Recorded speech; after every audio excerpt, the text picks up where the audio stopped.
Assalamualaikum warahmatullahi wabarakatuh. Gimana kabarnya? Semuanya dalam kondisi sehat? Alhamdulillah kalau semuanya dalam kondisi sehat. Kali ini saya akan membagikan video tentang melanjutkan yang mapel yang kemarin, yaitu tentang standar pelayanan menerapkan standar pelayanan diri di apotek. Kemarin sudah sampai ke kepribadian. Ini saya lanjutkan dengan materi yang masih sama, yaitu tentang kepribadian.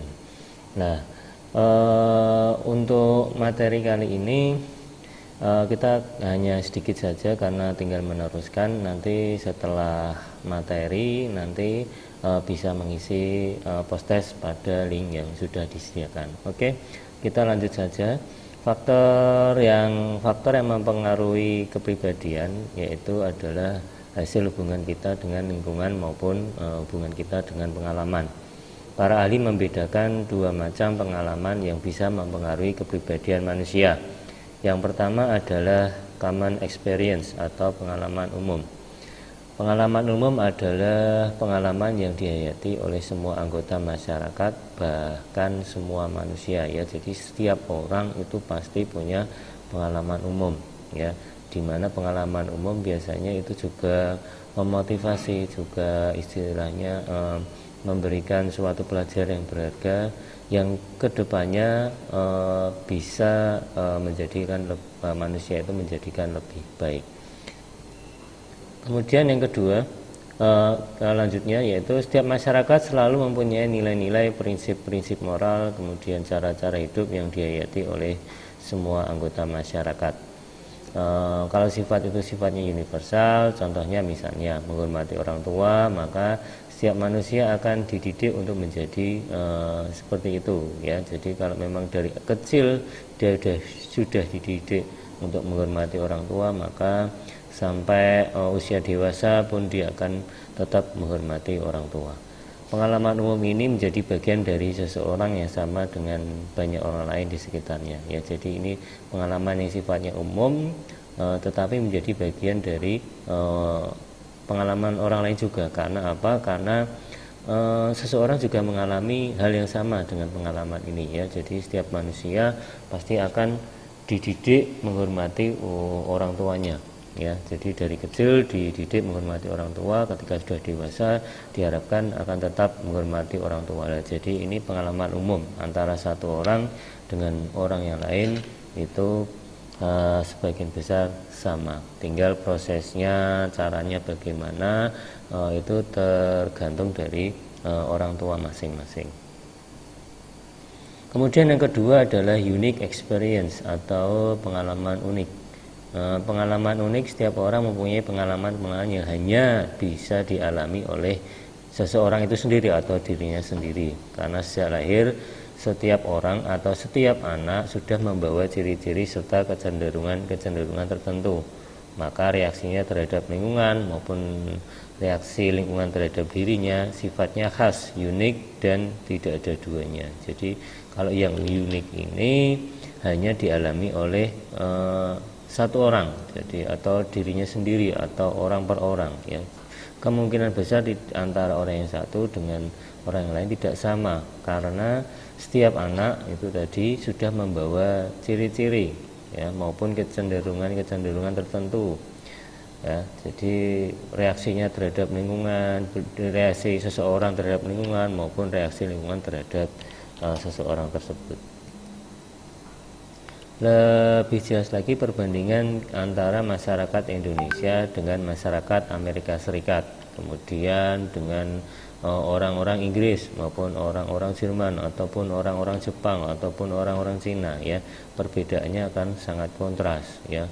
Kalau di Indonesia mungkin adat ketimurannya masih lumayan diperhatikan, ya. Tetapi kalau mungkin di Amerika, di negara-negara Eropa, kemudian negara-negara yang di benua Amerika, mungkin kebebasannya mungkin lebih luas lagi, ya. Jadi adat-adat ketimuran mungkin sudah agak berkurang. Nah, di sini ada perbedaan yang khas. Jadi antara satu kepribadian antara satu orang dengan kepribadian yang lain. Karena apa? Karena tadi lingkungan juga membedakan, lingkungan bisa membedakan, bisa membentuk karakter seseorang. Kemudian ciri-ciri yang unik yang dibawa dari lahir itu juga menentukan kepribadian seseorang. Ada beberapa macam tipe kepribadian berdasarkan fungsi dan reaksinya. Yang pertama berdasarkan fungsi, terdapat 4 tipe kepribadian. Yang pertama adalah kepribadian rasional. Apakah itu kepribadian rasional? Yaitu kepribadian yang sangat dipengaruhi oleh akal sehat. Jadi menggunakan rasional atau rasio atau pola pikir atau akal sehat. Kemudian yang kedua adalah kepribadian intuitif, yaitu kepribadian yang dipengaruhi oleh firasat atau perasaan, ya.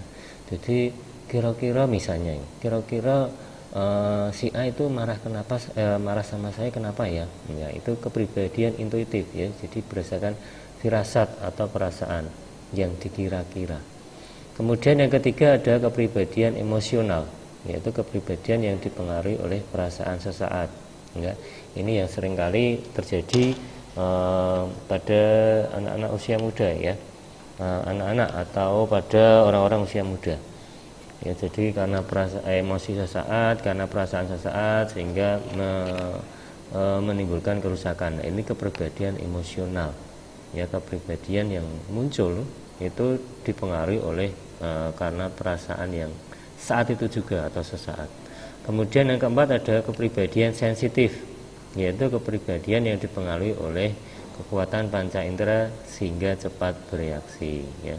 Jadi kepribadian sensitif adalah kepribadian yang sangat dipengaruhi oleh kekuatan panca indera, ya, mata, telinga, mulut, ya, sehingga cepat bereaksi.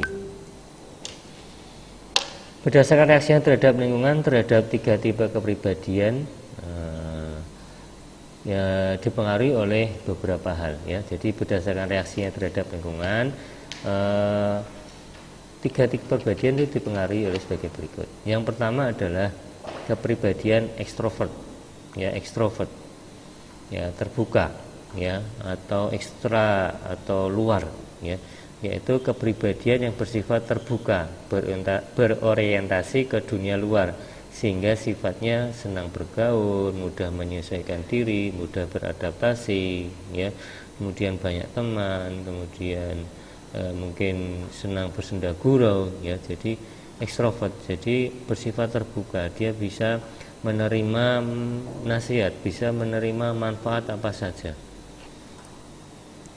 Kemudian yang kedua ada kepribadian introvert, ya, tertutup atau ke dalam, ya. Jadi kepribadian yang sifatnya tertutup dan hanya berorientasi pada diri sendiri, sehingga kadang ketika orang yang mempunyai kepribadian introvert itu cenderung pendiam, kemudian jarang bergaul, kemudian suka menyendiri dan sangat sukar menyesuaikan diri terhadap lingkungan, ya, introvert. Jadi mungkin kalian bisa menyeleksi atau bisa memilih, saya kira-kira masuk kepribadian yang mana, ya, kepribadian introvert kah, kepribadian ekstrovert kah, ya. Kalau yang ekstrovert, berarti cenderung senang bergaul, cenderung mudah menyesuaikan diri. Kemudian kalau introvert, wah aku sukanya di kamar aja, ya, saya suka baca buku di kamar, saya lebih baik diam saya lebih baik di rumah daripada harus ngobrol di tempat kopi dan seterusnya. Nah, itu berarti termasuk kepribadian introvert karena suka menyendiri.